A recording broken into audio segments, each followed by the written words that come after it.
Moon night के पहले fabulous episode के बाद मार्वल ने इसका दूसरा एपिसोड भी रिलीज कर दिया है और ये मानना पड़ेगा कि इसका दूसरा एपिसोड भी अप टू द मार्क है। इस एपिसोड में भी बहुत सारी ऐसी डिटेल्स हैं जिन्हें हम एपिसोड देखते वक्त मिस कर गए होंगे, जो इसके आगे की कहानी को लिंक भी करने वाली है। इसलिए इस एपिसोड में बताने के लिए बहुत कुछ है, तो बिना समय को गवाए हम जल्दी से इसके ब्रेकडाउन को शुरू करते हैं और जानते हैं उन सारी डिटेल्स को।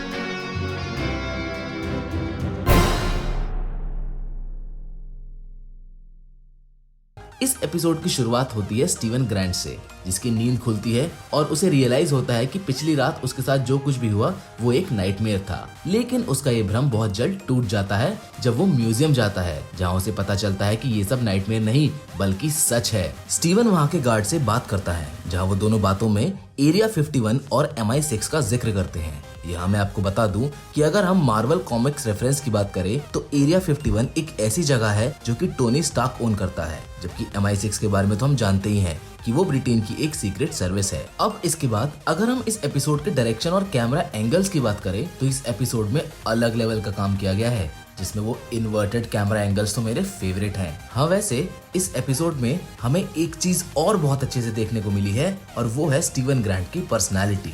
हमें यहाँ ये मालूम होता है कि भले ही स्टीवन अपनी लाइफ में कितना बड़ा भी लूजर रहा हो, लेकिन उसका दिल बहुत साफ है और वो लोगों की मदद भी करना चाहता है। स्टीवन के साथ बहुत ही अजीब अजीब चीजें हो रही थी, जिसका वो पता लगाना शुरू करता है और उसे एक स्टोरेज लॉकर की की मिलती है, जहाँ उसे मार्क स्पेक्टर से जुड़ी काफी सारी चीजें मिलती हैं, जिसे देखकर सच में वो घबरा जाता है। अब वहीं उसे एक बैग में वो स्कैरब भी मिलता है, जिसके पीछे इतना सब कुछ हो रहा था। और एक बार फिर से वो सब जिसे स्टीवन अपना सपना समझ रहा था वो हकीकत हो जाता है। अच्छा, यहाँ लॉकर वाले सीन में ना एक बहुत ही इंटरेस्टिंग डिटेल है जो मार्वल की सुपर्ब मार्केटिंग स्ट्रेटेजी का एक परफेक्ट एग्जाम्पल है। आपको यहाँ लॉकर पर एक QR कोड दिख रहा होगा, जिसे अगर आप स्कैन करते हैं तो वो सीधे आपको मार्वल की वेबसाइट पर वेयरवुल्फ बाय नाइट के उस इशू नंबर 33 पे ले जाएगा, जहाँ मून नाइट ने डेब्यू किया था। जिससे हम दो बातों का अंदाजा लगा सकते हैं, एक तो वेयरवुल्फ बाय नाइट और दूसरा मिडनाइट सन्स। वहीं उस लॉकर में मार्क को स्कैरब के बारे में ये भी पता चलता है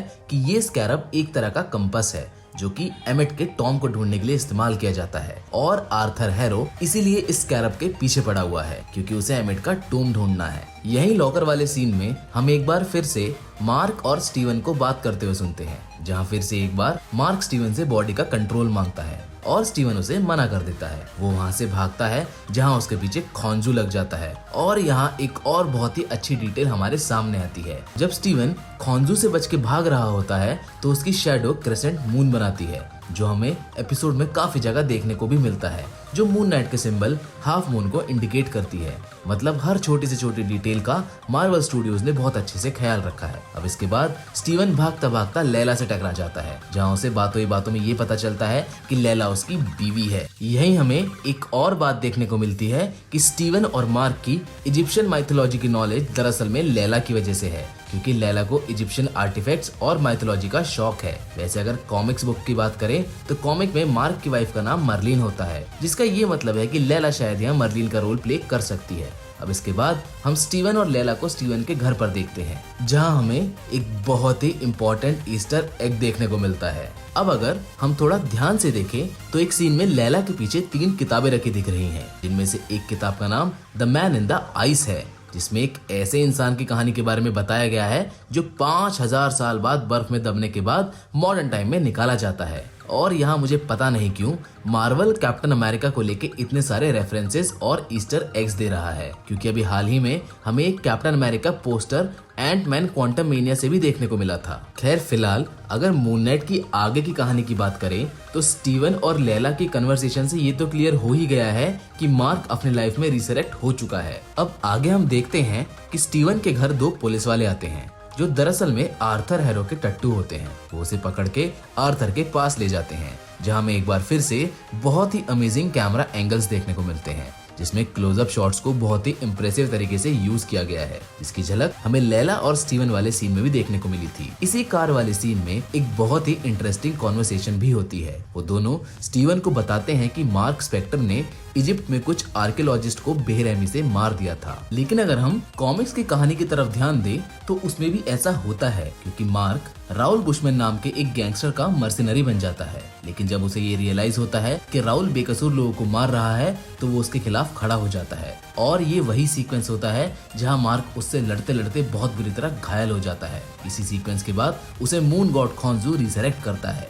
अब आगे हम देखते हैं कि मार्क और स्टीवन की कॉन्वर्सेशन का इस्तेमाल करके आर्थर हैरो उसे मैनिपुलेट करने की कोशिश करता है। वो उससे स्कैरब भी हथियाना चाहता था क्योंकि उसका मकसद साफ था। वो एमिट को फिर से इस दुनिया में लाना चाहता था ताकि इनके हिसाब से ये लोग रहने के लिए एक आइडियल वर्ल्ड बना सके।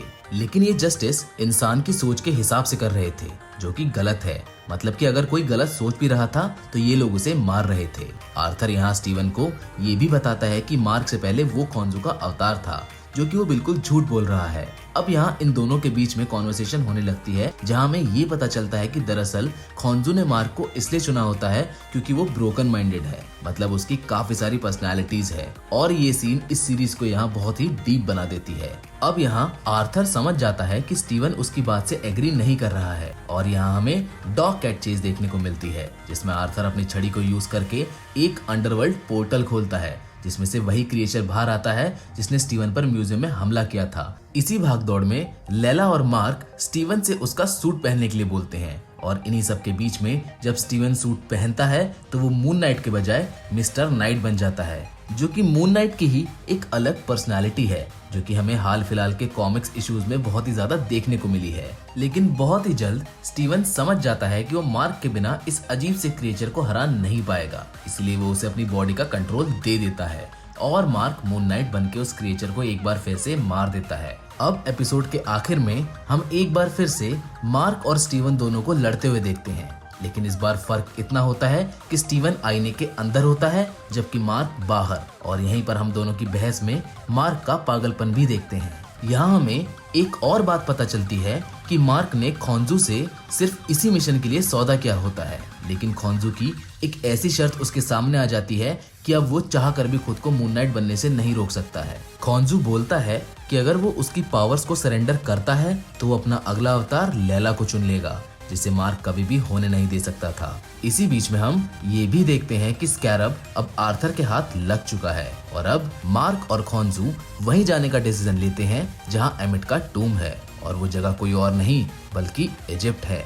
ये तो कहानी थी मून नाइट के दूसरे एपिसोड की। यहाँ से तो कहानी अभी शुरू हुई है। अभी तो हमें बहुत से ट्विस्ट और टर्न्स इस कहानी में देखने को मिलने वाले हैं। फिलहाल आज की वीडियो में तो बस इतना ही, लेकिन अगर आपको हमारी आज की वीडियो पसंद आई हो तो हमारे चैनल को सब्सक्राइब करना ना भूलिएगा for more interesting Marvel and DC updates. मिलते हैं आपसे एक और नए इंटरेस्टिंग वीडियो के साथ। Till then good bye.